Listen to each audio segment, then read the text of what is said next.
Good morning all of you. Bright senior secondary school Palwa समूह सीखा की ऑनलाइन कक्षाओं में आप सभी का तहे दिल से अभिनंदन है। आज का अपना विषय हिंदी और प्रकरण है वाच्य। वाच्य वाच्य को अंग्रेजी में बोलते हैं वॉइस।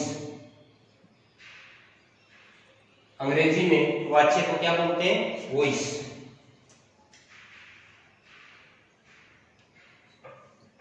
वाच्य किसे कहते हैं? वाच्य की सबसे पहले परिभाषा। वाच्य की परिभाषा वाच्य की परिभाषा यह है कि क्रिया का वह रूप वाच्य कहलाता है। क्रिया का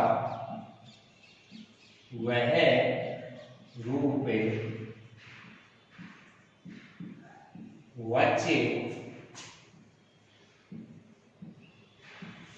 कहलाता है। क्रिया का वह रूप वाच्य कहलाता है जिससे मालूम हो कि वाक्य में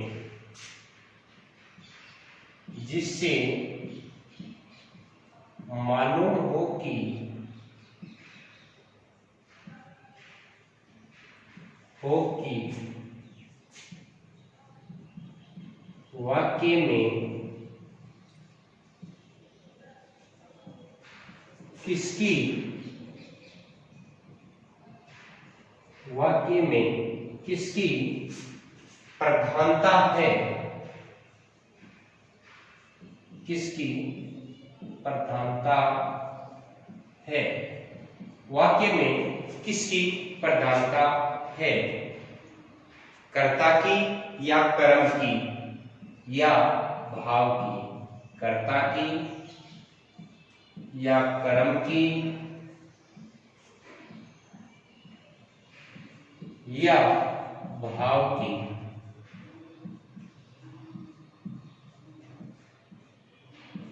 अर्थात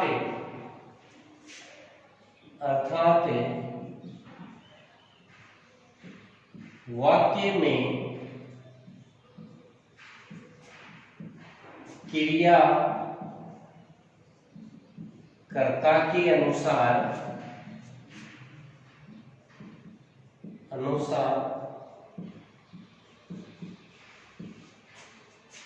है या कर्म के अनुसार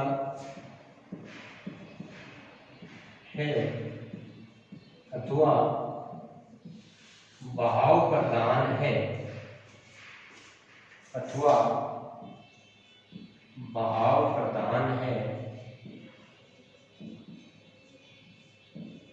का बोध वाच्य के माध्यम से ही होता है।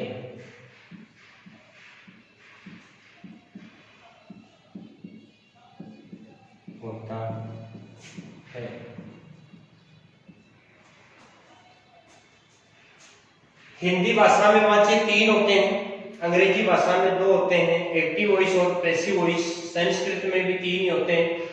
अपन पढ़ेंगे वाच्य के भेद या वाच्य के प्रकार। वाच्य के प्रकार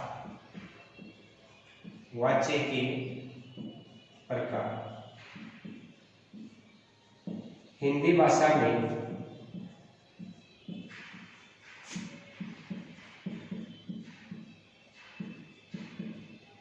वाच्य के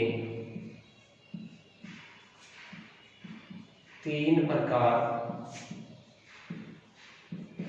होते हैं।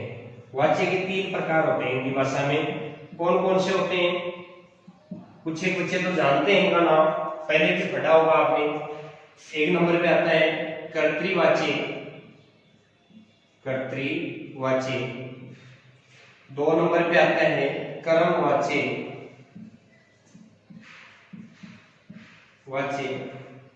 3 नंबर पे है भाववाच्य।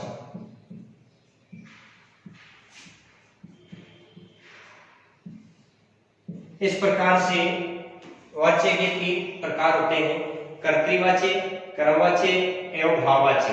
अंग्रेजी भाषा में वाच्य वॉइस 2 होती हैं, एक्टिव वॉइस और पैसिव वॉइस, जबकि हिंदी भाषा में 3 होती हैं। संस्कृत भाषा में भी कर्तरी, कर्मणी और भावे 3 प्रकार के वाच्य होते हैं।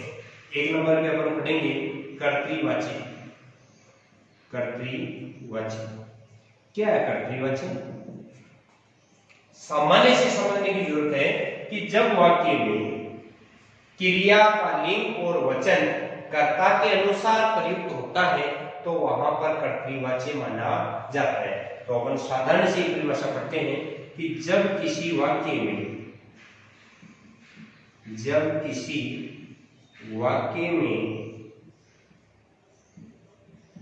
क्रिया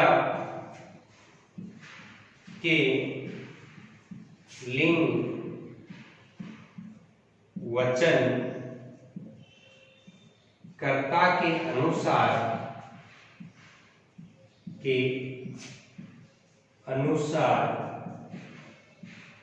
प्रयुक्त होते हैं, कर्ता के अनुसार प्रयुक्त होते हैं, तो वहां पर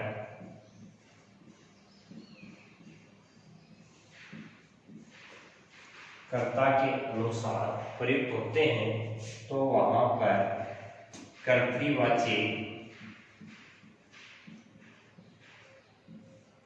माना जाता है।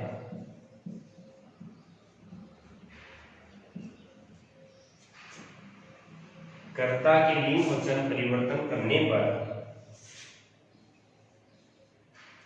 कर्तृवाच्य के वाक्य में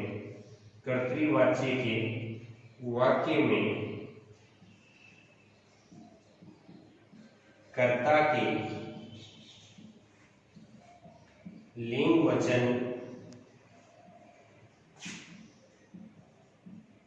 परिवर्तन करने पर क्रिया के भी लिंग वचन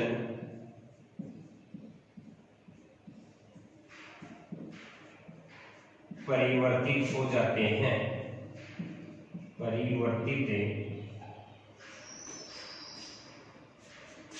हो जाते हैं,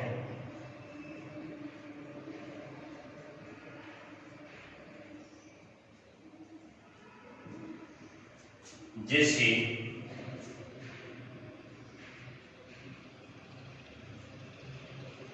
राम ने खाना खाया।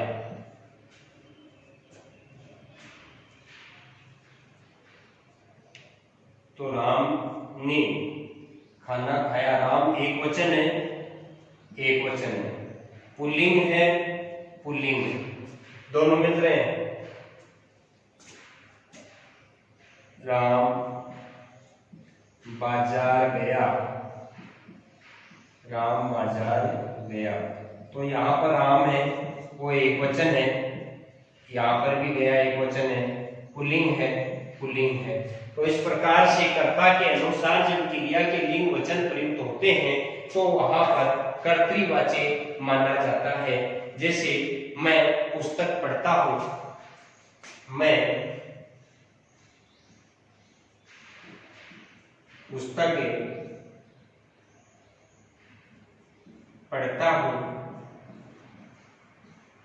मैं पुस्तक पढ़ता हूं, तो यहाँ पर मैं एक वचन है, पुल्लिंग है, तो पुल्लिंग है। इस प्रकार से यहाँ पर कर्ता के अनुसार विमला ने मेहंदी लगाई,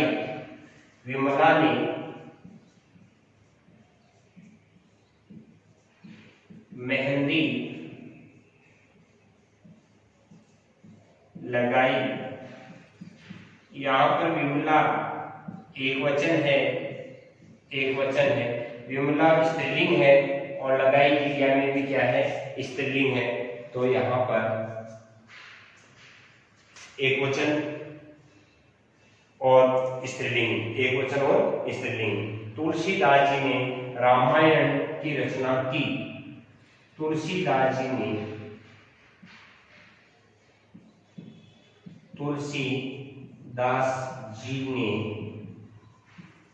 रामायण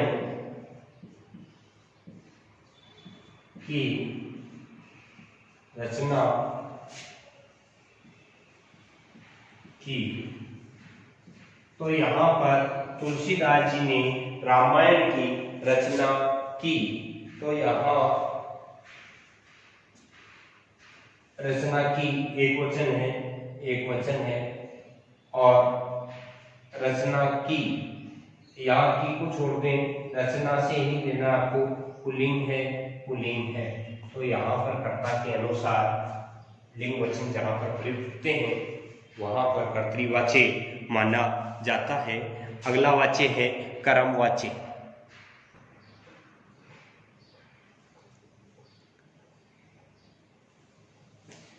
दूसरा वाच्य है कर्मवाच्य।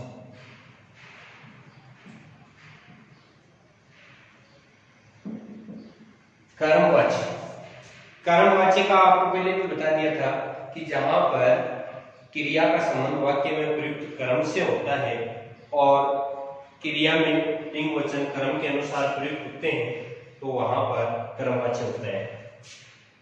वाक्य में प्रयुक्त क्रिया का संबंध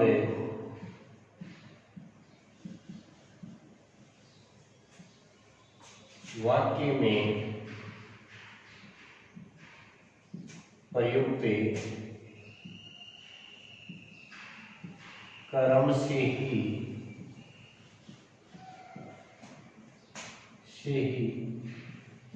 होता है,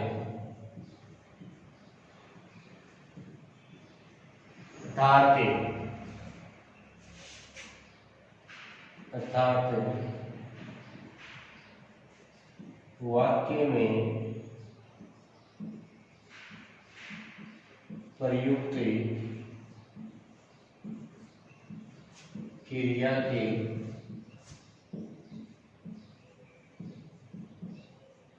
लिंग वचन कर्म के अनुसार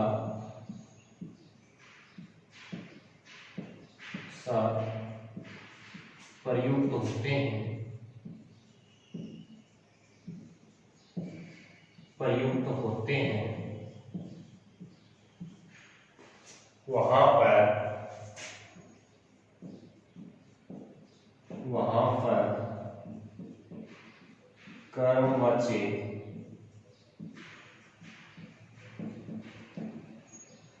माना जाता है। क्रिया में लिंग वचन कर्म के अनुसार प्रयुक्त होते हैं, वहां पर कर्मवाच्य माना जाता है। इसमें बड़ी महत्वपूर्ण बात यह है कि कर्मवाच्य सदैव सकर्मक क्रिया का ही होता है। कर्मवाच्य सदैव सकर्मक क्रिया का ही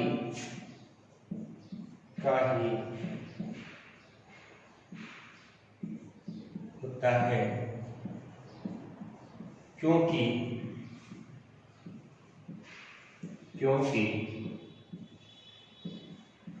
इसमें कर्म की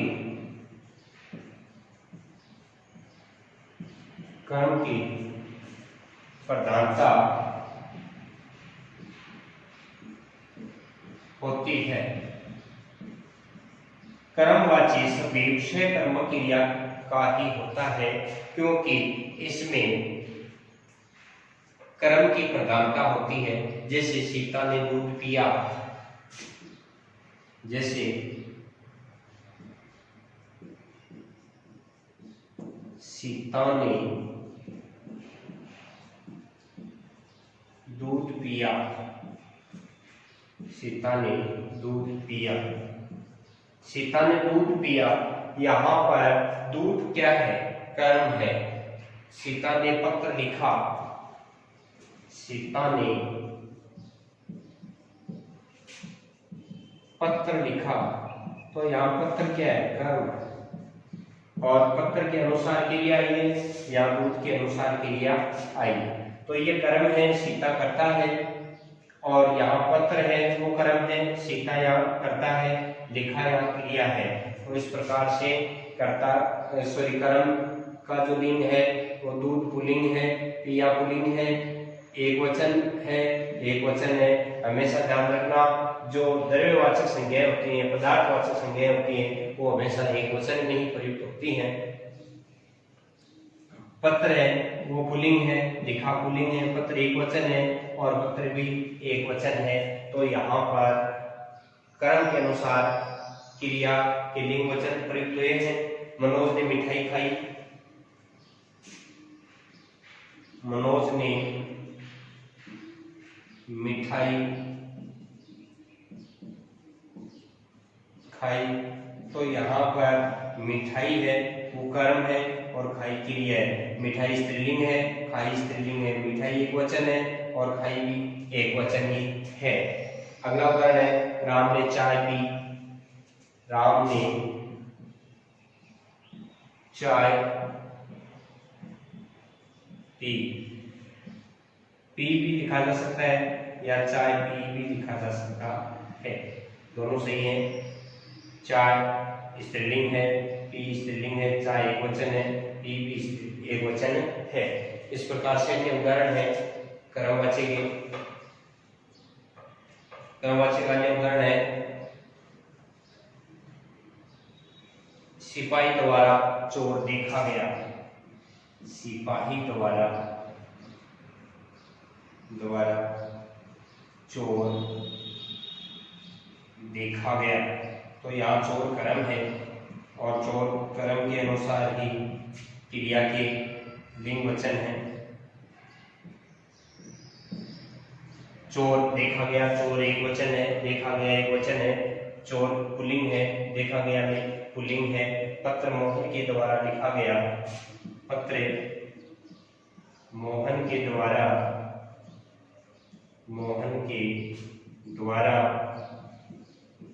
लिखा गया, पत्र मोहन के द्वारा लिखा गया है। तो पत्र यहाँ पहले आ गया, कुछ समझते हैं कि पहले आता वो कर्ता होता है, लेकिन कर्ता ही नहीं बल्कि कर्म को भी पहले लिखा जा सकता है। पत्र मोहन के द्वारा लिखा गया, पत्र लिखा गया एक वचन है, पुल्लिंग है, एक वचन है, एक और पुल्लिंग है, दोनों में कर्म है वो पुल्लिंग है तो क्रिया भी पुल्लिंग की है। कर्म में एक वचन है तो क्रिया में भी एक वचन है। इस प्रकार से एक अन्य उदाहरण और है, हमसे खाना खाया गया। हमसे खाना खाया गया, तो खाया गया, खाना खाया गया, खाना एक वचन है, खाया गया एक वचन है, खाना पुल्लिंग है, खाया गया पुल्लिंग है। इस प्रकार से ये हो गया आपका कर्मवाच्य। अगला वाच्य है भाववाच्य। अगला वाच्य कौन सा बच्चों? भाववाच्य। अगला वाच्य है भाववाच्य।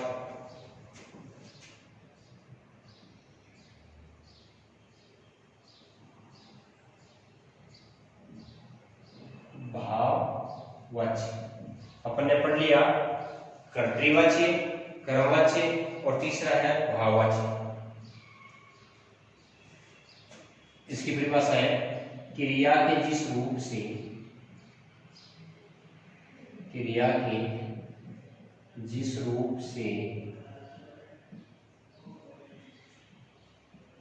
ज्ञात होता है,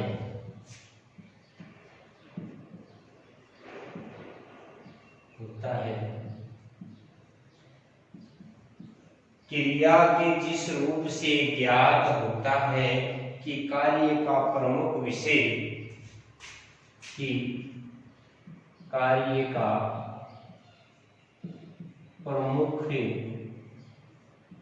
विषय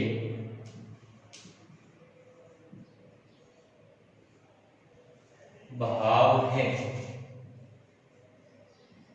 भाव है, अर्थात जब किसी वाक्य में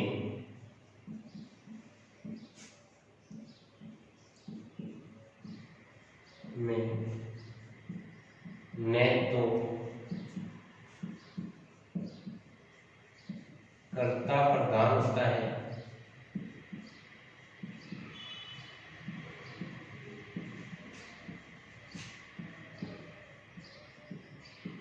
और न ही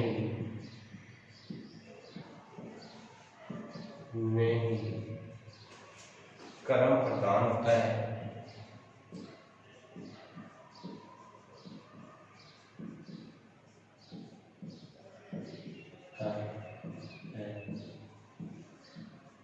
वहाँ केवल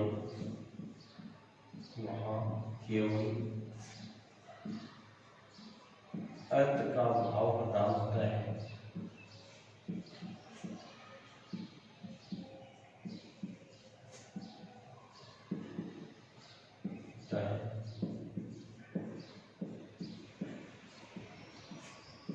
उसे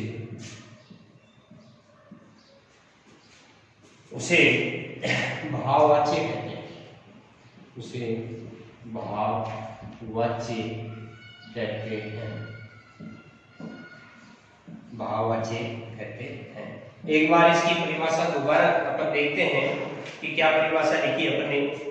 क्रिया के जिस रूप से ज्ञात होता है कि कार्य का प्रमुख विषय भाव है, अर्थात जब किसी वाक्य में न तो कर्ता प्रधान होता है और न ही कर्म प्रधान होता है, वह केवल अर्थ का भाव प्रदान होता है, उसे भाववाच्य कहते हैं।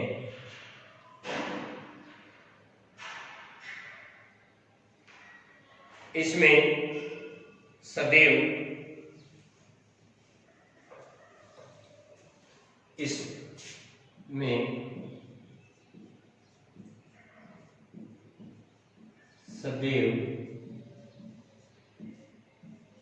एक वचन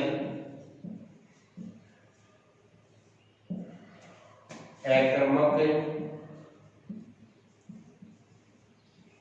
क्रिया सदैव एक वचन होता है, अकर्मक क्रिया होती है, पुल्लिंग होता है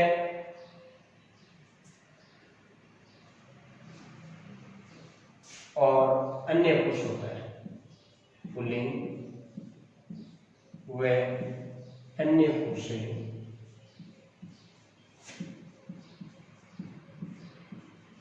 की प्रधानता होती है।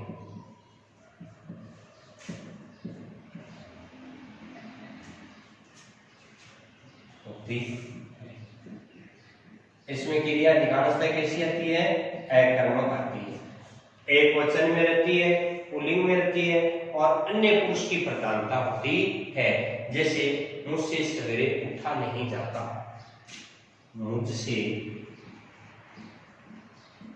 सवेरे उठा नहीं जाता।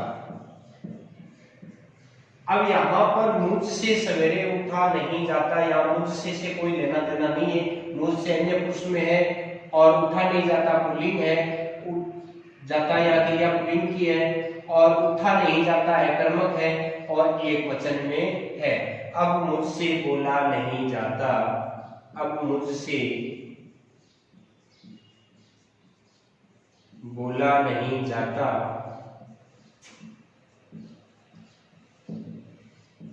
यह केवल भाव की प्रधानता है, न कोई कर्ता प्रधान है न कोई कर्म प्रधान है।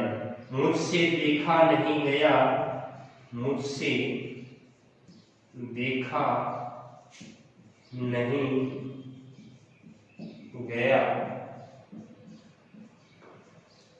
मुझसे देखा नहीं गया। लड़कों द्वारा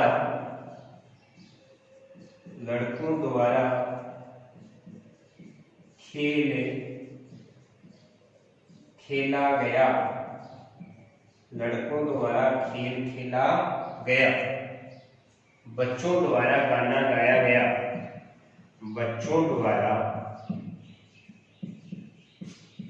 गाना गाया गया, बच्चों द्वारा गाना गाया गया, लड़कों द्वारा खेल खेला गया। चलो अब सोया जाए, चलो अब सोया जाए। तो यहाँ पर सोया जाए भाव हो रहा है। चलो अब देखा जाए, चलो अब बैठा जाए, चलो अब चला जाए। इस प्रकार से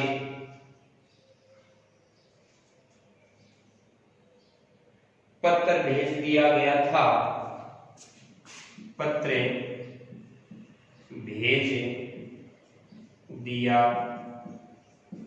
गया था, पत्र भेज दिया गया था या पत्र भेजा गया, पत्र पढ़ा गया।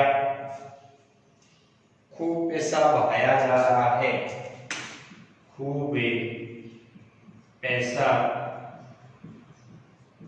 बहाया जा रहा है।